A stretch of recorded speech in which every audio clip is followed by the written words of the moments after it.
Assalamualaikum warahmatullahi wabarakatuh. Hello everyone. Now I'm introduce myself. My name is Putri Nabila, and you can call me Nabila or Putri. And I'm from group 2, and here I will explain a little about the natural approach. Natural approach pioneered by a Spanish teacher in California named Teresi Terrell in 1977.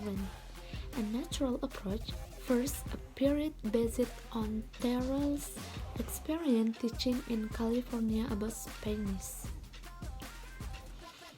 And in introducing this method, Terrell and Grison call it a traditional language teaching method.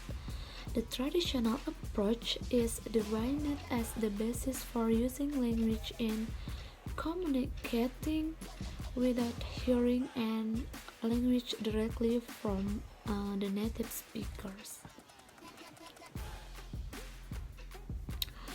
The natural approach method is designed for children learning a foreign language or target language.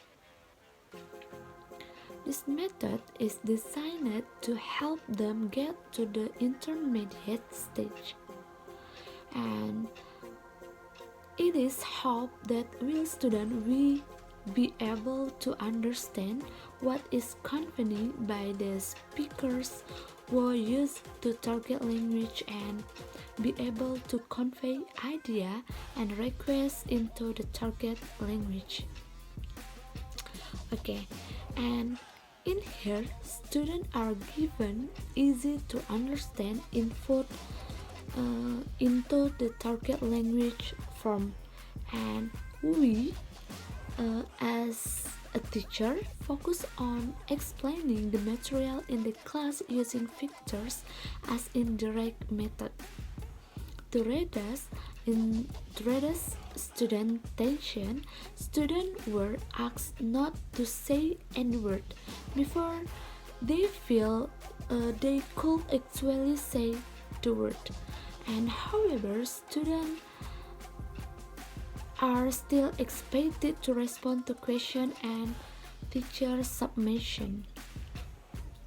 And in essence, in the natural approach class, students are asked actively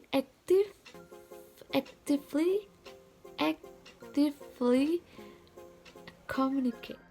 And the following is brief overview of the natural approach procedure for language learning.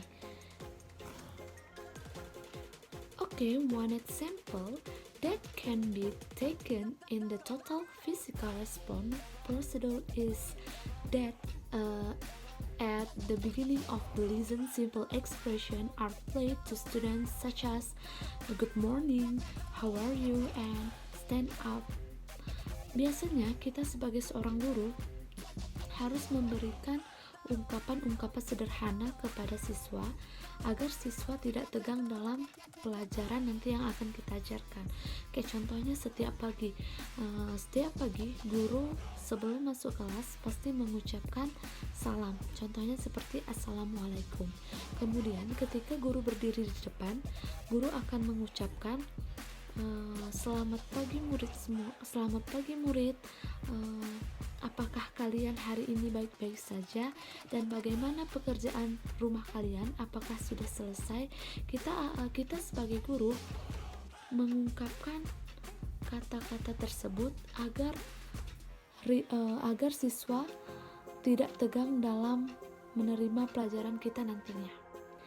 And the second, teachers can use physical characters and clothing directly to introduce to names of line by including keywords that are easy for students to understand, such as hair, long, and short. Nah, di sini guru biasanya menggunakan karakter fisik dan pakaian secara langsung untuk memperkenalkan nama-nama anggota badan dengan menyertakan kata kunci yang mudah untuk dipahami oleh siswa. Contohnya seperti ada beberapa siswa laki-laki yang rambutnya panjang, ataupun ada siswa perempuan yang bajunya terlalu pendek dan tidak memakai anak jilbab ataupun lain sebagainya, ataupun lain sebagainya. Kemudian guru memberitahu ini agar siswa menaati peraturan yang telah ditetapkan oleh pihak dari sekolah, agar mereka tidak melanggar apa yang telah ditetapkan. And third, the teacher introduces the object in the class by touching the object in question. For example, taking a pencil and placing it under books, and touching the wall and walking toward the door, and then knocking on the door 3 times. Maksud dari kata-kata ini adalah guru memperkenalkan barang-barang yang ada di kelas ataupun peraturan-peraturan apa saja yang ada di kelas kepada siswa, agar siswa nantinya mudah memahami ketika mengerjakannya. Contohnya seperti ketika siswa minta permisi keluar dan kembali lagi masuk, mereka tidak boleh langsung masuk, tetapi mereka harus mengetok pintu ataupun memberi salam ketika mau masuk. Kemudian ketika ada pensil ataupun buku yang jatuh ke bawah lantai, mereka dapat mengambilnya dan meletakkannya di atas buku. Okay, the next. Here we as a teacher have 3 important roles in the classroom. Number 1. Teacher is the main source in providing info to student in the simple target language.